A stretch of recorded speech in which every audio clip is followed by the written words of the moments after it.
I want you to think about the last time someone made you feel completely welcome the moment you walked into a room. Maybe it was a name said warmly, a smile that was actually meant for you, someone who stopped what they were doing just for a second to acknowledge that you arrived. Do you remember how it felt? How the whole room felt different because of those first few seconds? Now, I want you to think about a child walking into a classroom, walking into a home after school, walking into any space where an adult is waiting for them.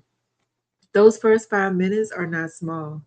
Those first 5 minutes set the emotional temperature for everything that comes after, and most adults have no idea they're even doing it. Welcome to Dr. Wilson's Butterfly Talk, where we have real conversations about what it actually takes to raise a child who believes in themselves. I'm Dr. Wilson, over 20 years working directly with children in real classrooms, and one of the most consistent things I've noticed is this: the behavior a child brings to minute 30 of a class period almost always traces back to what happened or didn't happen in the first 5 minutes. Today, we're talking about transitions, about the moments when a child enters a space, and about the simple, free, incredible, powerful thing you could do before the learning ever begins. That determines whether learning happens at all. I want to tell you about a practice I started early in my career that changed everything about the way my classroom ran. I started standing at the door every single morning before the bell, before the instruction, really before anything. I stood at the door and I greeted every child by name as they came in. Not a generic good morning class, a specific personal acknowledgement for each child who crossed the threshold. Some days it was, Marcus, I saw you at the game Friday, nice work. Some days it was just, Aaliyah, glad you're here today. Some days for a child I knew was struggling, it was just a hand on the shoulder and eye contact that said, I see you. What happened in those classrooms compared to classrooms where I didn't do this was not subtle. Children settled faster, conflicts happened less, transitions were smoother, and on the days when something hard needed to be addressed, a consequence, a correction, a difficult conversation, children received it differently because I had already made a deposit that morning. You cannot make a withdrawal from a relationship you haven't invested in. Those 5 minutes at the door were my daily investment. See, here's the real problem. Here's what most adults do in the first 5 minutes of a child's arrival: they give instructions, they correct behavior, they address what went wrong yesterday, they hand out materials and move directly into the task. And none of that is wrong exactly. But all of it skips something essential. It skips the human moment.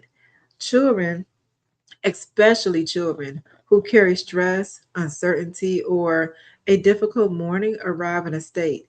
Their nervous system is somewhere. It may be regulated, it may be dysregulated, but it is somewhere. And where it is will determine whether they can access the learning you're about to deliver. The first 5 minutes are your window to influence that state, to help a nervous system move from brace to open, to communicate before a single lesson begins. That is the safe space, and that's a place for them that you are the safest person that they can come to, that today is going to be okay. A reactive educator waits to see what state a child arrives in and then responds to the behavior that comes from it. However, a proactive educator shapes the state before the behavior ever has a chance to develop. The first 5 minutes are not lost instructional time, they are the most important instruction you will give all day. Here are my solutions: 3 ways to make your first 5 minutes count at home and in the classroom. Strategy number one: greet before you instruct every single time. That is the non negotiable. Before direction, before a question about homework, before anything that places a demand on the child, make eye contact, say their name, acknowledge their presence as a person, not just a student or a responsibility. At home, you could say, Hey, how are you actually doing? Sit for a second before we get into anything. In the classroom, good morning, for example, you could say, Good morning, Jordan. I'm glad you made it. 20 seconds, that's all it takes. And for a child who spent their morning being invisible or overwhelmed, 20 seconds of being seen can be the difference between a good day and a last one. Well, not a last one, but let me say a lost one. Strategy number two, create a consistent arrival time. Children who live with unpredictability are calmed by structure. A consistent arrival routine, the same sequence every day, tell their nervous system, you know what's coming, you are safe to relax. In a classroom, this might look like enter, greet, soft music playing, a quiet selling activity for the first 5 minutes before instruction begins. At home, it might look like shoes off, snack, 15 minutes of no agenda time before homework or chores are addressed. The content of the routine matters less than its consistency. Consistency is the message. The message is here. You always know what to expect. Strategy number three, read the room before you set the agenda. Before you begin, take 10 seconds to look. And I mean, really look. Which child walked in with tight shoulders? Who hasn't made eye contact yet? Who is louder than usual? Which sometimes means more distress than usual.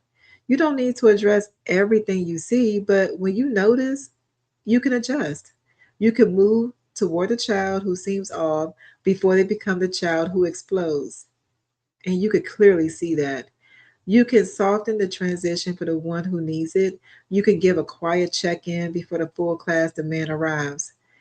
A quiet word, hey, you doing okay? We could talk after if you need to. That sentence costs nothing, but what it buys is enormous. Safety comes before strategy. 5 minutes of intentional presence can prevent 50 minutes of crisis management. In closing, I want to leave you with this. You have more influence over how a child's day goes than you may realize. Not because you control what happens outside your room, but because you control what happens the moment they walk into it. Those first 5 minutes are yours. Use them on purpose. Use them to say, you are welcome here. You matter here. Whatever you walked in carrying, you don't have to carry it alone. That is not soft. That is not wasted time. That is the foundation that every lesson you teach is built on. You don't have to be perfect, you just have to be present.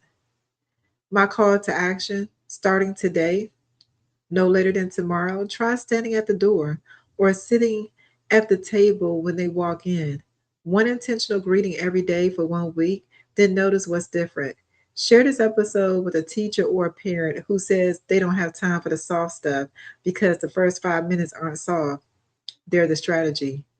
New episodes of Dr. Wilson Butterfly Talk will drop every single week. Subscribe on Spotify so you will never miss one. Until next time, keep showing up for your children, keep growing alongside them, and always remember every child can bloom when given the right conversation and the right environment.